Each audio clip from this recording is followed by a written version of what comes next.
Hello everyone, welcome back to my channel. সবাইকে জানাই শুভ নববর্ষ। সবার আগে সবাই কেমন আছেন? আশা করি খুব ভালো আছেন। আমাকে তো দেখতেই পাচ্ছেন আমি কেমন আছি।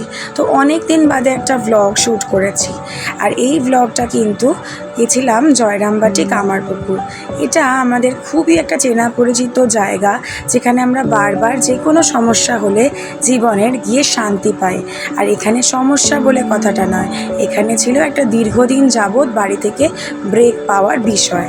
তো সেই ক্ষেত্রে বলে রাখি যে অনেক রকম কেনাকাটা বা অনেক রকম সাজগোজ তো সব জায়গায় গিয়েই করি, কিন্তু মানসিক প্রশান্তিটাই সব।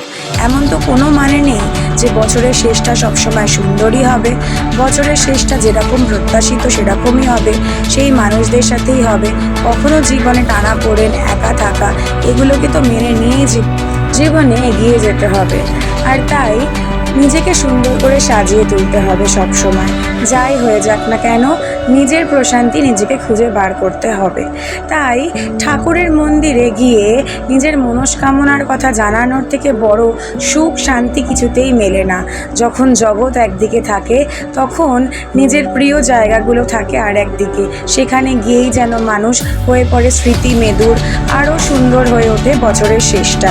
তাই এই প্যাচে ঘামের গরম পড়ার আগে আমরা সেরে ফেললাম সেই পুরনো দিনের আমলের মতো নতুন করে সফর, যেইভাবে ছোট থেকে যখন কলেজ লাইফ কিংবা ইউনিভার্সিটি লাইফে ঘুরে এসেছি, কিন্তু এই জায়গার ব্লগ কোনোদিনই আমি করে উঠতে পারিনি।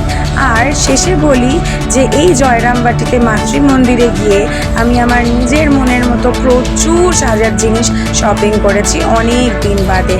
আর আমাকে কেমন লাগলো পুরো ব্লগটাতে, আর সঙ্গে পরিবারের সঙ্গে এই মুহূর্তগুলো দেখে সবার কেমন অনুভূতি হলো জানাতে কিন্তু ভুলবেন না। আমার তো ঘুরে দারুণ লেগেছে। আশা করি আপনারাও এই জায়গাটা ঘুরলে দারুণ লাগবে। Thank you.